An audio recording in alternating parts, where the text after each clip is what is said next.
All Black squad has been named for the July tests against England and Fiji, folks. There are certainly some surprises, a few debutants, and it's been a much awaited squad because it's the first one named by new coach Scott Robertson. We'll go through the 32-man squad, plus who's out injured, who are the kind of guys who have been potentially a bit unlucky, the fixtures, and you guys can let us know your thoughts. So yeah, it's not long.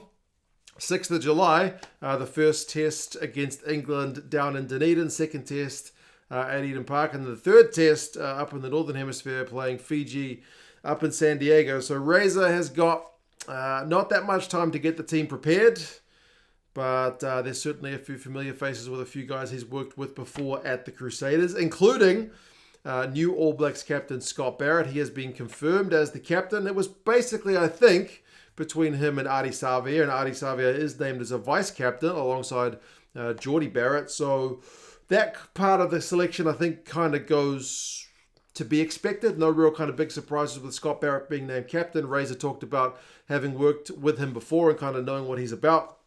So you can expect him to be starting potentially all three of these games. We'll kind of have to wait and see. Three hookers in Aumua, Bell and Taylor. Bell is the kind of potential bolter of this lot because he is the uncapped guy. Remember, there's an injury to Samasoni Taukei'aho keeping him out of the squad, which was really unfortunate timing for him in terms of the Super Rugby campaign and the All Blacks campaign. Bell is, I don't know if he's quite a left field one. There was a little bit of talk about bluesman Ricky Riccatelli getting a selection in the kind of hooker berth, but Bell, he's 22 years old. He's played for the All Blacks 15 in the past, so he has been on that kind of All Blacks fringe. So Crusaders man. Razor obviously knows what he's about as well, and does Ford's coach Jason Ryan. Props, you've got De Groot, Tuangafasi, Williams, Lomax, Newell, and Tossi. Tossi is the uncapped guy of the bunch, the Hurricanes tight head. 25 years old, 140 plus kilos, so he's certainly a bit of a big unit. Him and Lomax were the kind of main guys in a pretty impressive Hurricane scrum this year, so it's certainly going to be a big step up for Tossi, but they mentioned how impressed they were when Lomax went down injured earlier in the year, and Tossi kind of stepped up to the plate. Newell, Lomax, I think a pretty steady as she goes picks. Likewise, De Groot, despite the fact that the Highlanders maybe didn't set the world on fire this year with their season, De Groot has certainly kind of been one of their mainstays. He's captained the Highlanders from time to time this year as well. And likewise, Tuangafasi Williams have kind of been in the All Blacks in recent times as well. The locks, there's only three of them alongside Captain Scott Barrett as Blues captain Patrick Tuipulotu. Remember, he kind of made a somewhat miraculous recovery from what seemed like a very medium serious kind of injury that was certainly going to keep him out of the Super Rugby final and certainly going to dampen his chances of All Black selection. But nope, he appeared in the Super Rugby final, played almost an hour, so he seems to be all right. He is named alongside Tupavai, so a couple of 30-plus-year-olds with Barrett and Tuipulotu being 30 and 31. And then Vai is kind of the youngster of that bunch. So potentially it's a little light on locks, but one of the guys that they've used in previous times, Josh Lord, he's not played for a large period of this season, injured as well. Loose forwards, there are a few, and potentially the biggest omission comes in the loosies, and Razor did say this was kind of the hardest area of selection for him.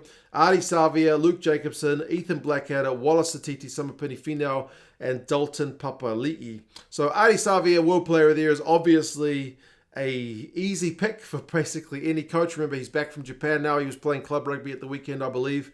Whether he's a number 8 or a number 7 under Razor will be an interesting one because he's World Player of the Year as number 8. He kind of has picked one other specialist number 8 in Wallace Satiti, who's the uncapped 21-year-old. I think he is the youngest member of the squad. He's had a bit of a breakthrough year, certainly in the semi-final victory for the Chiefs down in Wellington. He was the star of the show, clocking up run meters, getting intercepts, he makes tackles.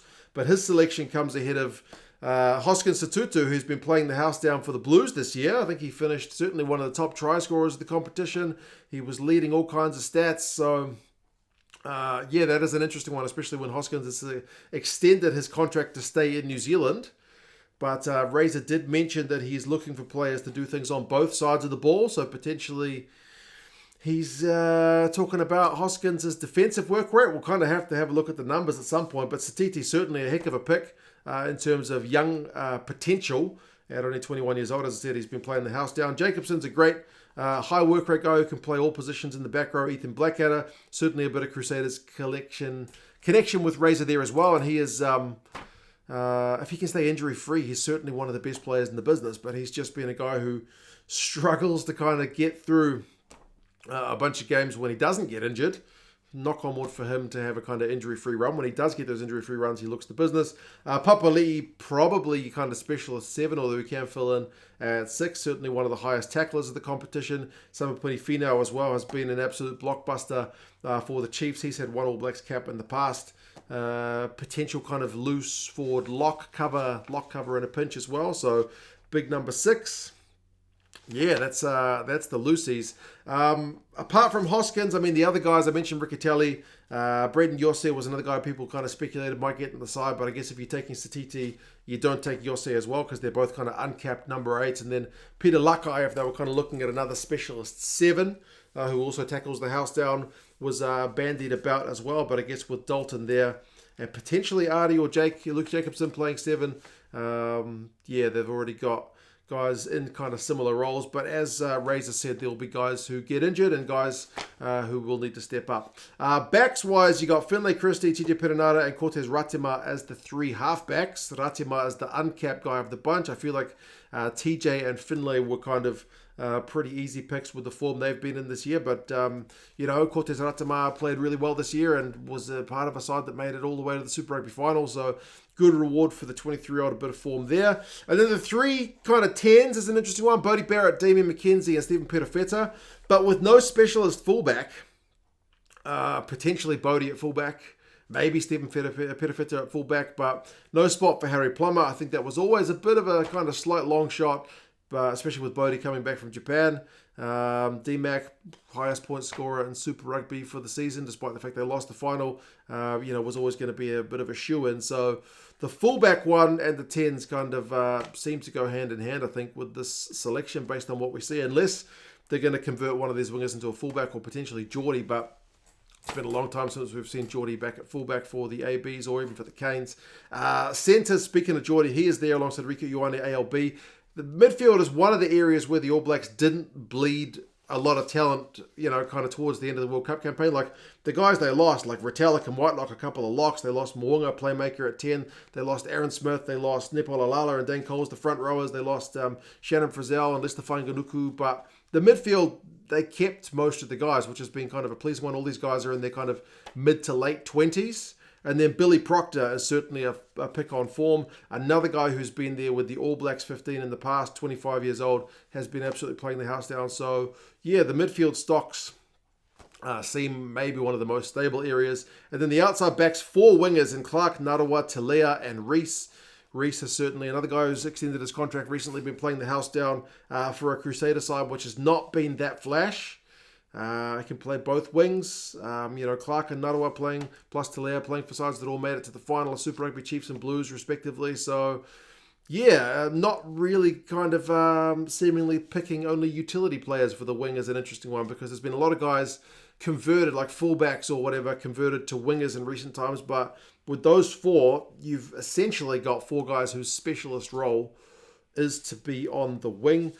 Some of the backs who've potentially missed out, like Sean Stevenson, kind of got into the All Blacks at the end of the campaign last year before the World Cup. He's not there. Falau Fakatava playing for the Highlanders in a team that, as I said, didn't set the world on fire. Maybe didn't do him any favours. Like Ratima is certainly more able to show off his skills for that Chiefs side. There are a few guys who've been listed as not considered due to injury. I mentioned Tokiaho already. Sam Kane was interestingly in that mix, and he was certainly one of the guys who was potentially going to make it, the former All Blacks captain who's calling it quits, but would have potentially still been available for this campaign. Cam Roigard is injured, and Will Jordan as well. I mean, some of the other kind of potentially unfortunate guys, Harry Plummer, Nana Saturo, Noah Hotham. But yeah, a few debutants in Proctor, Ratima, Bell, Tossi, and Satiti. Satutu feels like the most unlucky of the bunch. But yeah, some big tests ahead with the All Blacks taking on England and Fiji. You guys let us know your thoughts. How do you reckon this squad is going to go? Who's unlucky? Who are you excited to see? And I'll talk to you guys again soon. See you later.